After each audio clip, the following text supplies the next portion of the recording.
How would you define religious persecution? Religious persecution is a big topic, but I would say that anytime someone is prevented from following their conscience in matters of faith, that's persecution. So there are many levels of persecution, but for a person of faith not to be able to do what they believe their God requires of them is a severe form of persecution. It can be minor for outsiders to look at and say, well, why can't you leave the headscarf off when you come to school? You don't have to do that. You know, it's not a big deal. But for the person who feels they have to cover their head because God requires it, that's a form of persecution. And that scales all the way up to someone is arrested for publicly professing their faith in a country like Iran or even in China. And that, of course, is a severe form of persecution. So I think that word can, you can look at it as being in every small daily problems that people face in their lives as people of faith, all the way up to living in places where they're not allowed to practice their faith and being imprisoned or killed. How do you think the media portrays religion? That's a big question, too. I think the American media, in some ways does a fair job of reporting on crises involving religion, which of course is fair enough because that's news, it's breaking news. But in terms of really reporting religion in its depth and richness, informing people about what people of different faiths believe and are doing and the role of religion in our society, I think the media in the United States does a poor job. There are not that many religion reporters anymore. We do have the Religion News Service, which is an excellent organization that provides, it's a nonprofit, it provides a lot of good reporting about religion. So there are good things happening, but the major networks do not have a person dedicated to the religion beat. Many newspapers used to have a religion section, don't anymore. So I think it's kind of a disconnect, because here we have a country that is, by Western standards, a very religious country, where people care about religion, and yet we don't really have much in the mainstream media that gives day-to-day deep coverage of the role of religion in our public life. Do you think that the perception of certain religions are changed because of religious extremism, leading to harassment and negative bias? Well, extremism has, yes, given a bad name, particularly, of course, to Islam, since the terrible events of 9/11. And people who act in the name of Islam, killing people, suicide bombers, and so forth, yes, they, in fact, poison the well for Islam with people, in the public opinion of people. American Muslims have tried very hard, the leadership and the various organizations, to counter that and to say that this is not who we are. But that sometimes gets lost. It goes back to your other question. The media really will cover the horrible things that happen, the extremists, but then when people speak out, religious leaders speak out to counter it, that's usually not covered or not mentioned. A lot of people ask me, well, why don't more Muslims speak out against terrorism? And I, there are probably thousands of statements issued by different Muslim groups against terrorist activity, but they don't get much play. But it's a problem that affects all religions in different ways. I mean, I think if you have extremists acting in the name of Christ, it hurts Christians. I mean, look at the Westboro Baptist Church. They are calling themselves a church, right?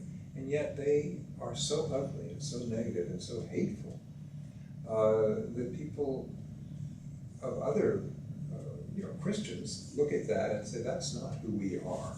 And yet they're acting in the name of Christ. Right? They're a small group, but they get a lot of attention. And so religions do, in fact, find themselves in this very difficult position of trying to counter the narrative about who they are. And it takes a lot of work to do that in a world where religious extremists often get the headlines. How would you feel education about religion would affect perception of religions for future generations? I think education about religion is essential if we're going to make it really as a society. I would put it that strongly.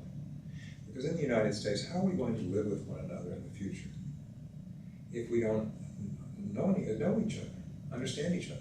And here we are in one of the most religiously diverse societies in the world, and yet we don't really study about who's here, what they believe, what they practice. And I think the source of much intolerance and even hate is ignorance and fear. So people are afraid of what they don't know. Anti-Semitism in the United States, is very serious problem. People think that anti-Muslim activities are the real problem, but actually, according to the FBI statistics, religious-based hate crimes mostly directed against Jews and Jewish institutions in the United States. And every year, that number is much, much higher than the hate crimes against people of other faiths. So, just to take that example, we need to educate young people in our schools about Judaism, about Islam, about Christianity, so that the negative stereotypes of Christians off, for example. Evangelicals, many people just label them as bigots and so forth, who don't know anything about what evangelicals really believe, or the diversity within the evangelical community or within the Jewish community. None of that people have much understanding because we don't have much about it in our curriculum. So yes, if we're going to make it as a country of this many different religious groups living together, trying to build one country out of many differences, we've got to educate ourselves. And that doesn't even touch on the larger problem. How are you going to be a citizen in the world today without knowing something about religion? I mean, for better or for worse, religion plays a critical role in world events everywhere in the world in the 21st century. This isn't something that happened a long time ago, or religion used to be, and now it's no more important. It's actually more important in the 21st century than it has been in the 20th century. So we need to, for people to be global citizens, if you will, to be able to be part of the world, they need to know something about religion. So education would be a major action to help combat religious persecution around the world? Absolutely, I think it's the key component. It doesn't cure everything. I'm not saying education solves all problems, but lack of education about religions, we can point to that as being a source for prejudice, stereotyping, those kinds of things, which, again, those are not the hate crimes. That's a high level, and that's rare compared to these other things, but on a day-to-day basis, people living in this country who are, let's say they're Sikh, and they wear a turban and so forth, if they're bullied and harassed and called names, what kind of freedom is that? So we say we have a country that's dedicated to religious freedom, but religious freedom isn't only about that you're protected by the law, right, to practice your faith. Religious freedom is also being able to live in your community without being harassed and bullied, without being afraid. We have synagogues in the United States that have to still have security outside them on the Sabbath because they're afraid of some violent act. In the United States, we have police standing outside synagogues. So that's because of, in part at least, that kind of bullying, harassment, stereotyping is because people are ignorant and afraid. I mean, America's changing. And it's understandable that many Americans are nervous about this, anxious. They don't know where this is going. They now see a Hindu temple in their neighborhood. They go, what is that? So I get it, right? It's a new world, a new religious America. Right now, for example, For the first time in our history, the United States is no longer a Protestant majority nation. No longer. And that's been who we've been for our history. So that's a very radical change for people. And it's difficult to take that in. But it does, that change causes people to feel anxious, afraid, and sometimes get ugly. So how to counter all of that? Well, it starts with educating people. That's essential. Without that, there's not much we can do about this problem. In the legal aspect, do you believe there are still some boundaries to religious freedom in America? Sure, no freedom is absolute. So it's not whether or not there are boundaries or whether we draw lines on religious freedom or free exercise of religion. The question is, where do we draw the line? We're going to draw the line. I mean, when the Supreme Court in the 19th century handed down its first major decision on free exercise of religion in a polygamy case, the question was, can Congress pass a law banning polygamy? Isn't that a central practice to the LDS Church, the Mormons? Can they just pass a law saying you can't do what your faith requires of you? And the Supreme Court took the case and said, yes, Congress can limit that free exercise of religion, and the court explained why they thought that practice was not something our society should accept and so forth.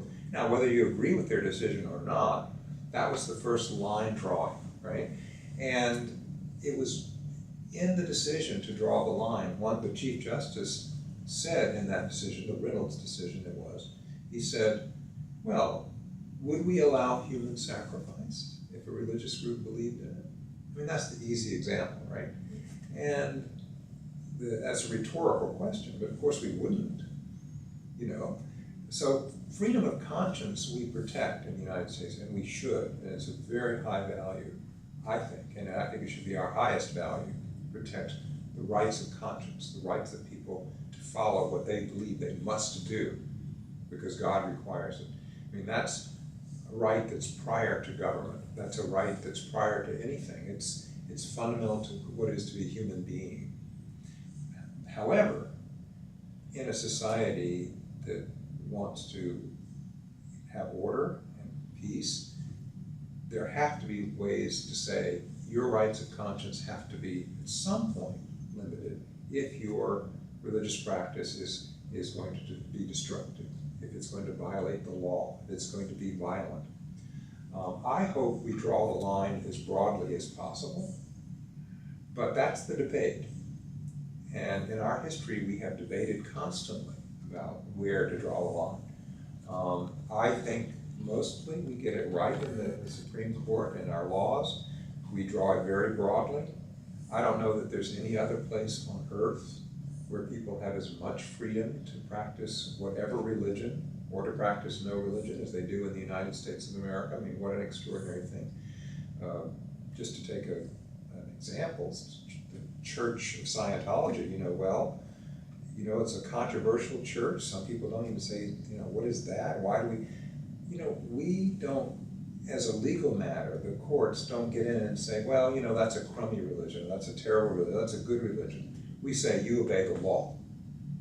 You don't interfere with the rights of others. But if you want to be the Church of Scientology, religious freedom protects your right to be that. Go to Germany. There, for many Scientologists, they can't get a job. Right? They are discriminated against because people don't like Scientology. Well, maybe Germany thinks it's got it right. We limit all these different religions we don't like. In the United States, we don't do that.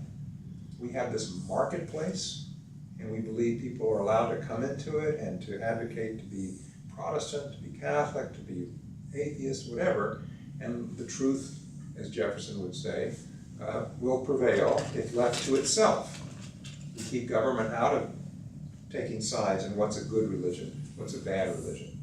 So that's the arrangement, and I think its arrangement is in the best interest of protecting conscience.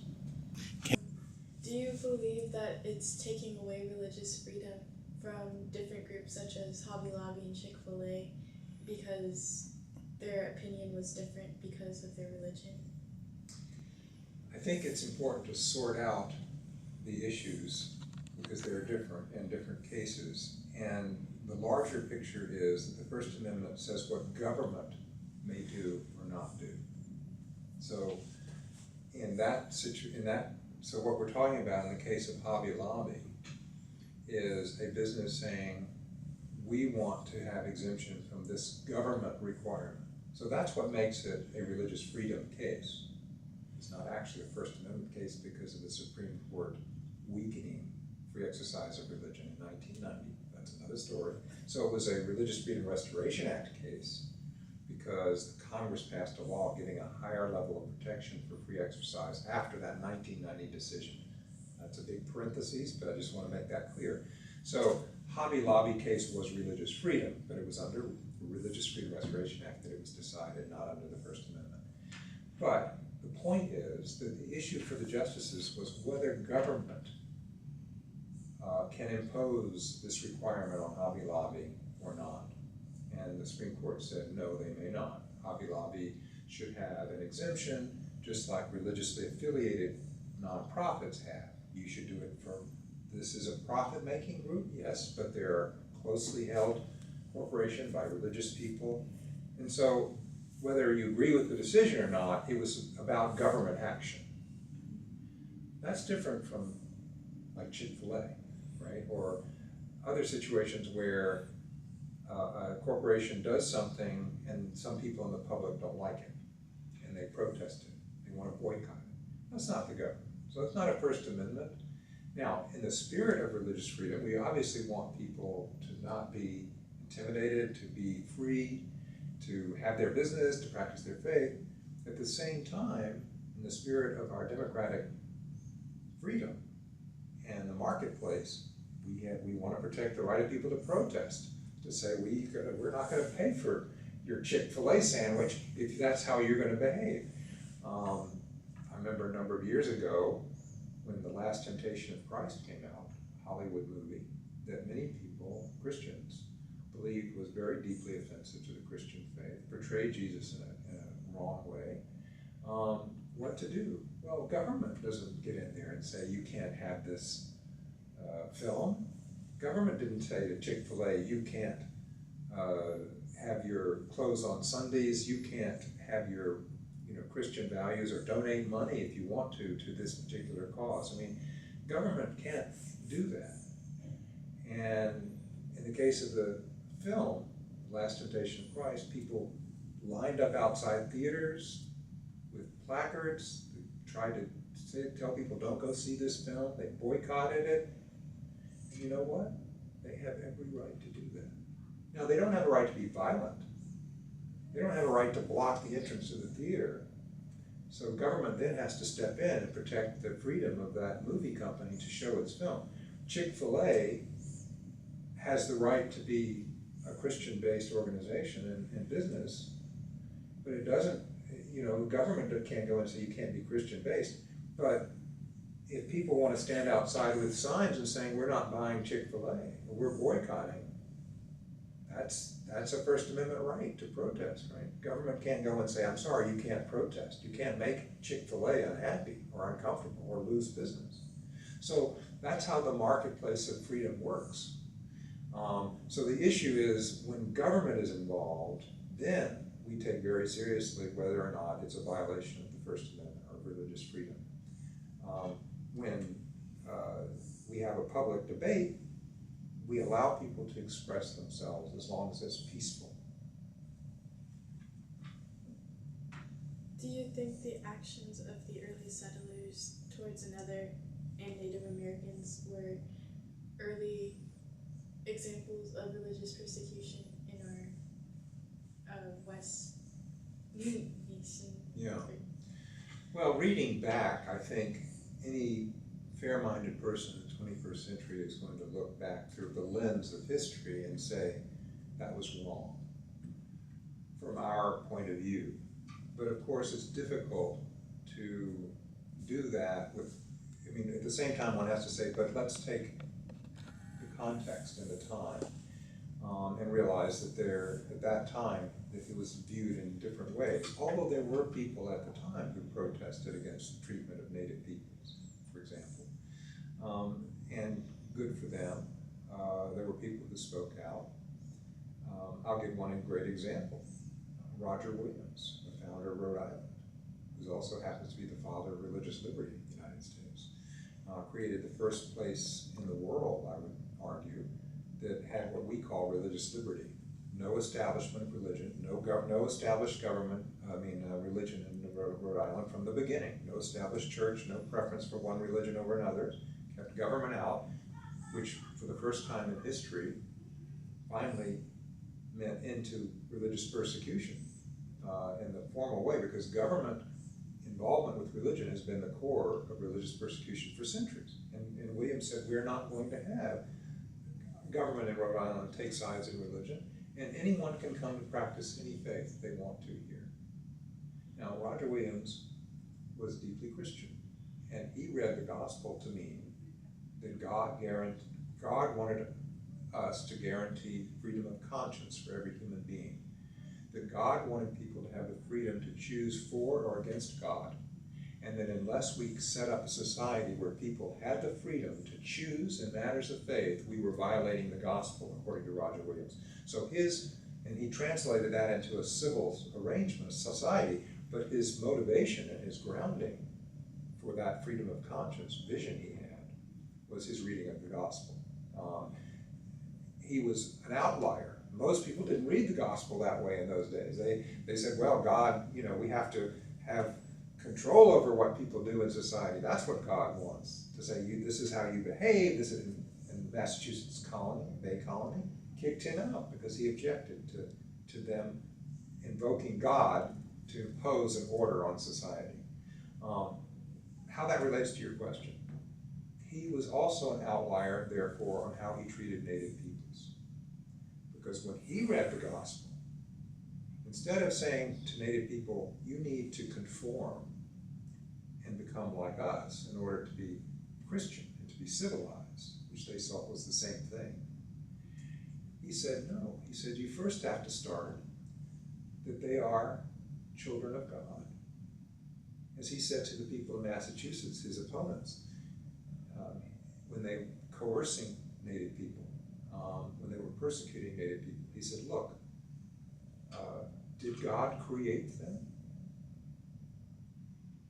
And of course they had to say, yes, God created them. And he said, that's all you need to know. Now you can persuade them to the gospel as you understand it. That is perfectly right to do, and you should preach to them. But you should not coerce them, because that's against the gospel. Coercion in matters of faith, he said, violates God's law. They said God's law requires us to convert and to force people to be a certain way. Or if they're not, then they're not human. And they can then be eliminated. Because, they were given the opportunity, but they didn't accept it, so now they're not really fully human people. Williams said, no, they're fully human people because God created them. And after that, it's between them and God. You can give them the opportunity to become a Christian, but if you coerce or persecute, you are violating God's law. So Roger Williams was one of the very few in that day, and the Native people loved him. When he was banished from Massachusetts Bay, they protected him in the wilderness, saved his life in the wintertime, because he would have starved and died. When he founded Rhode Island, they gave him land. He always used to say, Rhode Island, it was purchased with love, by love. Right? It's probably the only spot in the United States you can say that about. Everything else was seized from people. Why? Because they weren't fully human. Why worry about them? They were just savages. They weren't really civilized. He saw them as fully human, as people, creatures of God, and with a conscience. And he would preach to them. He would try to bring them to what he understood the truth to be, but if they accepted it or not, it was not his business. That was up to them and God.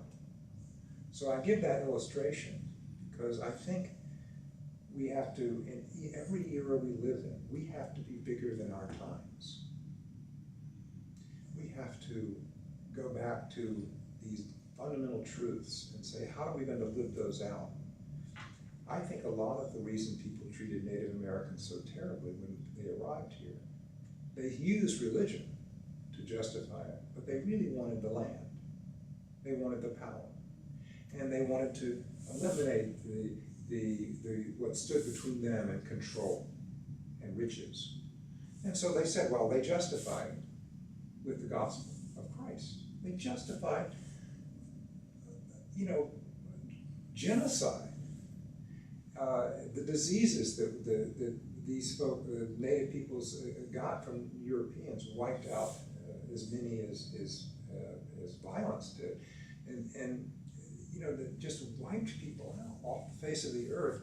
But they had to justify it. I think that maybe they really believed it, that God, that's the God they loved and followed. But there were those who spoke up and said, that's not God's will.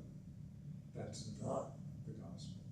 And I think that's in our time, we have to have courage to go back and stand up, even if it's a minority voice, and say, that's not how you treat people, in the name of getting political power or getting economic power, and then to justify it on the basis of your religion, as though somehow that's what, in my case, as a Christian, that's what the gospel is all about. The gospel is about us eliminating all of these people.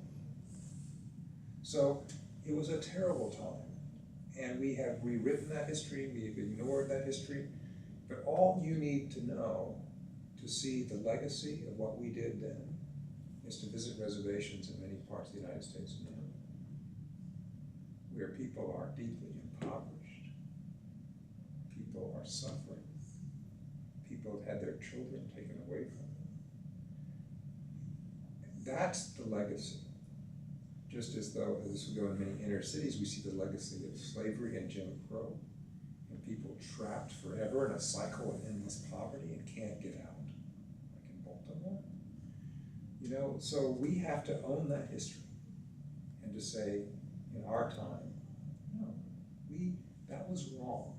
It's maybe wrong by our standards today, but for some it was wrong then. For Roger Williams, it was wrong then. For Wilberforce in England, it was wrong. Slavery was wrong. He's speaking out before many others would speak out. But he spoke up. He said, this is not what Christ would require. And that's what we have to do today. We have to be honest about our history, not beat ourselves up, but be honest about it and to say, look, we need now to speak up for the dispossessed, for those who are in need, because we all have a shared responsibility for how this came to be. It's a longer answer than you probably wanted, but that's, you asked the question. Long answers are good. As you mentioned earlier about the lack of religion writers in America, do you think that would also help improve and raise awareness for religious persecution? Yes, the media has to take some responsibility for not helping people to understand what's going on and the role religion plays in our society and in our world in a full way. I think the United States is not a place of great religious persecution. It is a place where religious liberty is violated sometimes. It is a place where we still are struggling for full religious freedom for everybody. It is a place where we misunderstand one another and so forth. I think media can address all of those things. On a world scale, religious persecution is much more serious. And I think their media does have a very important role to play. For example, how many Americans really know, understand, or pay attention to the fact that almost 3/4 of the world's people live in societies where religious freedom is restricted or very restricted? I think most Americans have no idea. How many of them know that the most important leadership of the Baha'i faith in Iran, they're the worldwide leaders of the Baha'i faith, they happen to be in Iran. They're in prison, 7 of them, and they've been in prison for years, for no other reason than being members of that faith. How many Americans understand that Protestant churches in China, if you're not officially registered church, if you just want to be free to worship God as a Protestant the way you believe, you can't do that. You know, house churches in China are technically illegal. And sometimes they clamp down the government, they put these people in prison, they harass them. And so the media is the only way people are going to know about this.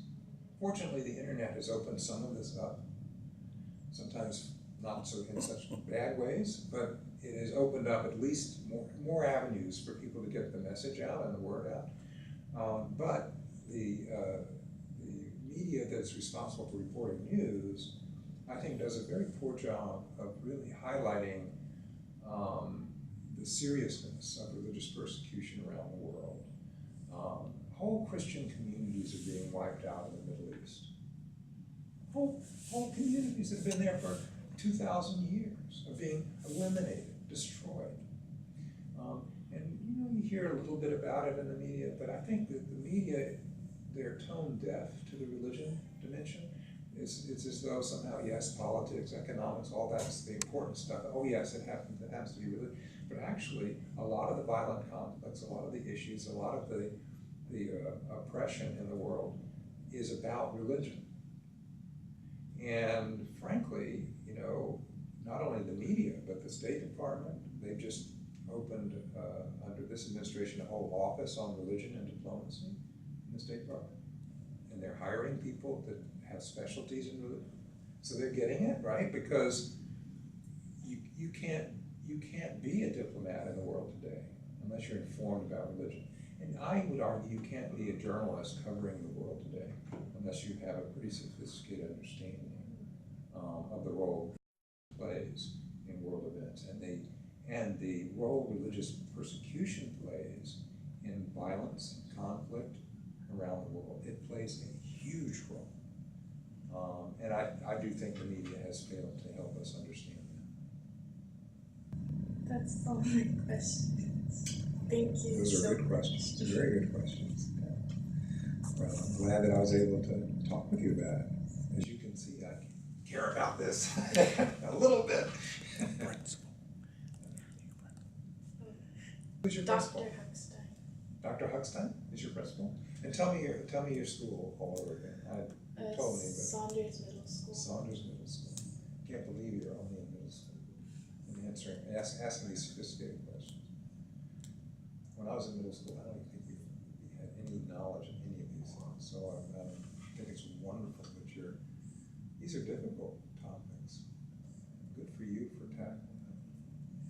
And so in the end of your project, what you're wanting to do is to come up with some ideas about how to address the problem you started with. That's the goal. I actually came up with education as a way.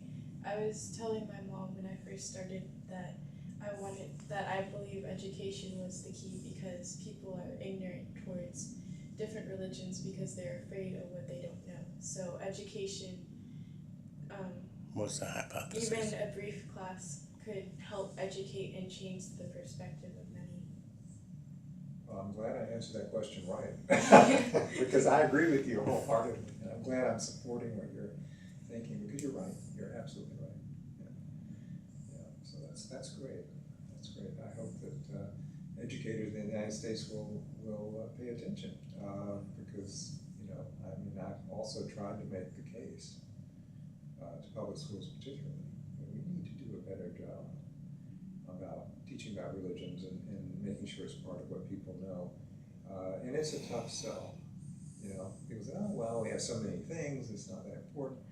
And, you know, to me, if it were only about being religiously literate, you know, so that you can go to the art museum and see the paintings and know what's there, or you can read a novel and see all the religious references, I mean, that's all important. Shakespeare, there are about 3,000 references to the New Testament and Shakespeare, the Bible and Shakespeare alone. You can't read Shakespeare if you're not biblically literate, you're just lost, right? So I get all of that. I'm all for religious literacy on that level. It makes you a good person, you can understand things.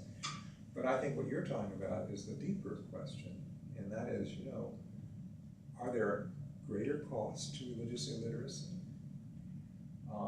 have we overlooked, that religious illiteracy has helped to create the tensions, the discrimination, the misunderstandings, the stereotypes, and in some cases persecution? And I think the answer is yes. So I think that's the most powerful argument for taking religion seriously in education, is how to address these issues that you're raising. So good for you. Thank you so much. You're welcome.